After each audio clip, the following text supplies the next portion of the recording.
not doing a whole lot, your classmates are going to get ahead of you. This is the time for you to get ahead of them. It's time for you to put in the work, respect yourself by getting smarter during this break. If you're getting smarter, that's better for you. So make sure, get up, do your schoolwork, read a book. We got time to kill right now, so there's nothing like getting into a good book, start reading, and next thing you know, you can finish off 2, 3, 4 books in this whole time period here. That's going to be good. Next thing is respecting others, especially if you have siblings at home right now. We know that we tend to get on each other's nerves a little bit, so it's important that we respect one another, respect their space, respect their things. Make sure we're not being super annoying to them. This is a great time to also start instituting some family games. Start playing some Monopoly. Monopoly takes a while. You might as well play it. You got time to kill. So get into some family game nights. Start learning more about your family, that things you may not even know. And then we're going to respect our surroundings. Right now, your surroundings are pretty much your house. So we need to respect our surroundings by being super clean. Be extra helpful around the house right now. I know your mom and dad, aunt, uncle, Grammy, grandpa, whoever is looking after you is really going to appreciate you going out there, putting in a little extra effort, keeping things clean. That way we're staying extra safe, extra healthy, making sure we're wiping down counters, doing some laundry, cleaning our bathrooms, all those things right there. So really pitch in, be a super helper during this time. Show your parents that you know what it is to respect yourself, other people, and your surroundings. That's going to be key at this point. Our healthy habit is actually going to be safety. Heading back to keeping things clean. That's going to keep us safe right now. We've got to make sure you're washing your hands a lot. I don't think I've washed my hands as many times as I have in the past 2 weeks. If you added up all the times I washed my hands in my life. It sounds kind of gross, but I tell you, I feel like I've washed my hands about 2 million times already. But trying to stay safe, trying to stay healthy, trying to make sure that everything around me is going to be nice and clean so I don't get any viruses or anything. So next up, we're going to talk a little bit about in your rule book, on your test, etiquette and the definitions and the rules, the first 3 parts of the rule book, etiquette, definitions, and the rules. Why in the world would etiquette be first? Because we got to act a certain way. Golfers separate themselves by how they conduct themselves on the golf course. They are their own police. They call penalties on themselves. So I think that's why etiquette was first. And how are we going to treat one another, on the golf course? And now, as we're stuck at home, how are you going to treat one another? Make sure you're doing the right thing and being kind to one another. The definitions, you got to know the definitions for golf so you can actually apply the rules. And there's so many new rules. If you got a new rules book, if not, you can go online, look that up as well. But you got to know the rules of golf, very important. The rules help keep us safe and help keep us from making mistakes on the golf course.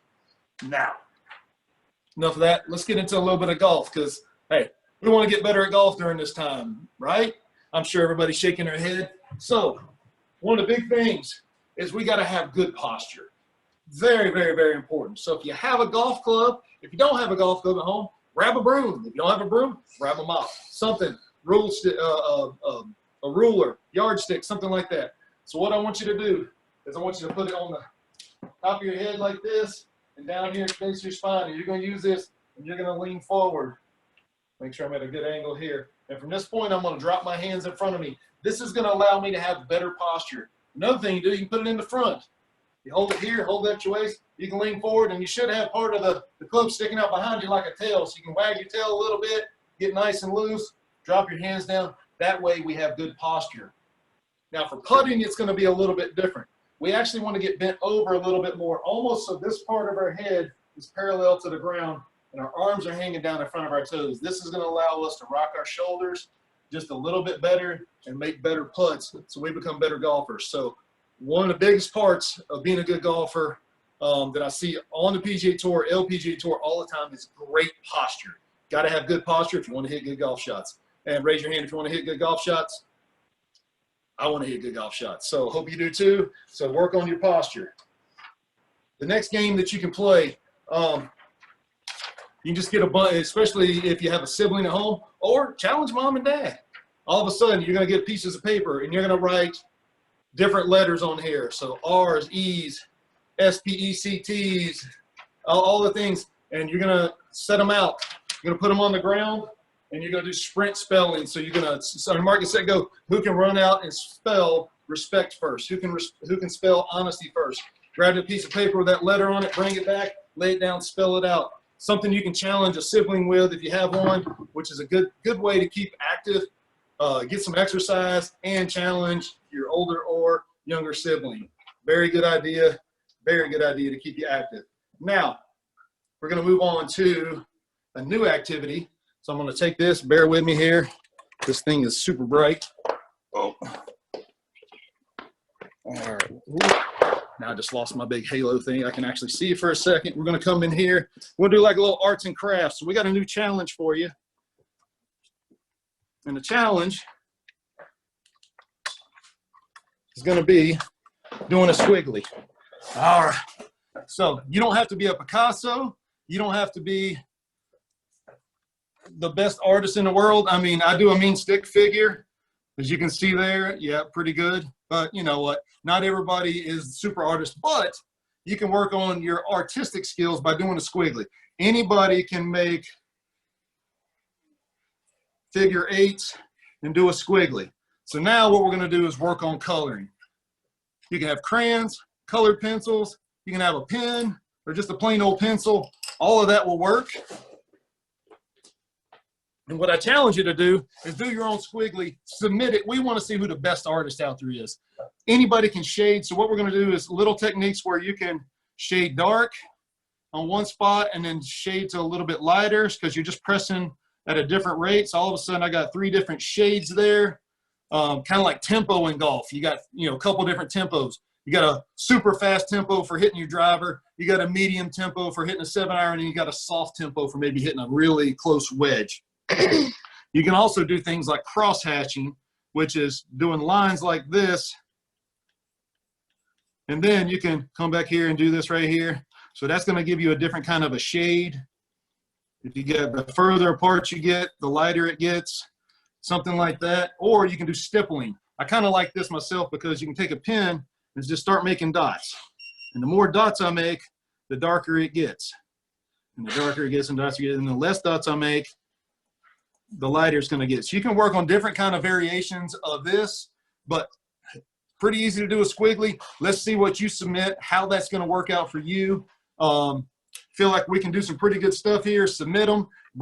Coach Brittany's husband is actually an art professor, and he could do some judging for us. So there might be a prize involved. So submit your pick, do your squiggly, submit it in, and we'll take a look at it. All right, we're going to set this back up here. All right. Okay. A little quick there, going through all that real fast, but want to make sure that you guys are, number one, staying active. Very, very, very important. We want to keep your minds and your bodies in super, super great shape. Now's not the time to lay around and play video games all day. This is the time for you to get ahead. Get your body and get your mind better. Read books. Do extra schoolwork. Please, please, please, please don't just sit around and do nothing. It's very, very important. We want to stay healthy mentally and physically. Respect. Our code of conduct. Respect for yourself. Respect for others. Respect for your surroundings. Respect yourself by getting up early. Respect yourself by doing all your homework like you're supposed to. Getting smarter. Respect yourself by staying fit. Eating the right foods when you can. Just doing the right thing. Respect other people by being kind to one another right now. I know, like I said earlier, it's easy to get on one another's nerves, but it's important that we stay active and build the relationships with our siblings. Do fun things, do family game nights, figure out things that you can do together that are fun. And then respect your surroundings by keeping everything super, super clean. That way we stay healthy that way. Please, I want everybody to stay safe out there. We really miss you guys. Can't wait to get you back in person. That way we can get back to swinging golf clubs on the actual greens, putting, doing all kinds of things, and having a good time. But I really miss you guys. But please stay tuned. Every week we're going to do this. We're going to come up with new games, new ideas, new challenges for you.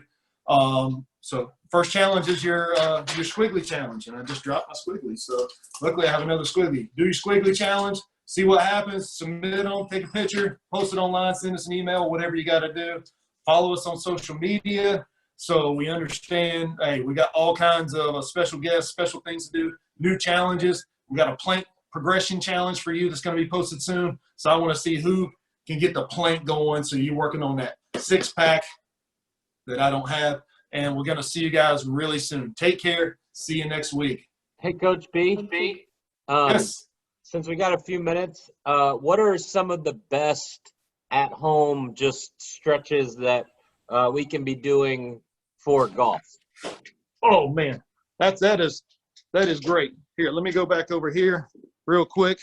So I got a little more room outside of the kitchen. All right. Oh. Bam, there we go. So the best stretch for golf, in my opinion, is probably the downward facing dog. So it's real simple. You get on all fours like this. You're going to press up and push back, trying to get your heels on the ground. What that's going to do is it's going to stretch out what we call our posterior chain. It sounds like I'm all medical and stuff, but that's going to work on your calves, your hamstrings, your glutes, and your lower back. Absolutely one of the best stretches we can do for golf. Another one is just simply getting a club behind us like this, getting our elbow up, and you can kind of pull down a little bit, feel a good stretch in here, stretching out the back of our arm, do both sides, making sure that's working as well. Simple toe touch. Now I'm going to grab a pillow, and this is called a toe touch progression. So you can take a pillow, put it between your knees, and what you're going to do is get your feet together and really squeeze your knees in really tight. So you're squeezing here. You're going to take your hands up over your head, big deep breath in, and as you exhale slowly, you want to keep your arms in line with your body as long as possible. We're going to go all the way over and down to our toes and back up. Big deep breath in. Exhale slowly, pushing our hips back all the way down to our toes. That's going to help get us stretched out, get our hamstrings, our calves, and our glutes, which are our power muscles. All the power muscles are on the back side of our body, so it's really important that we keep those stretched out and keep them strong. Also, one of the challenges we posted so far is a putt-putt challenge. Design a putt-putt course in your house. Well, who can get creative now? We've had all kinds of videos out there. My son actually putted with the side of a mop. Don't have to have a putter. If you got a mop, if you got a broom, a 2x4, whatever, be creative. What can you putt with out there? Design your super, super awesome course. Make it wander all through your house. Make sure we clean up afterwards so we're respecting our surroundings. But who can design the best putt-putt course, hole, challenge, whatever? What do you have? What can you bring to the table? Thanks, Coach B. Everybody that's in the room, one, talk to your parents. Get them to follow First Tee of Greater Charlotte on social media, Facebook and Instagram if they have them. We are posting stuff every day, different types of exercises, core value lessons, games you can play, challenges you can do at home, just like Coach B talked about the putt-putt challenge. So we've got all kinds of things like that going on every day. And we want to see you back here. Also, we'll be posting these videos on our YouTube page. So we hope you guys are doing well, staying safe. If there's anything anybody needs, please reach out to us. We'll do everything we can to help you during this crazy time. Remember, we're respecting our family and our surroundings this week, and so pay special attention, just like Coach B said, to everybody you're interacting with at home. And we look forward to seeing you next week. Thanks so much for joining us, and we'll see you soon.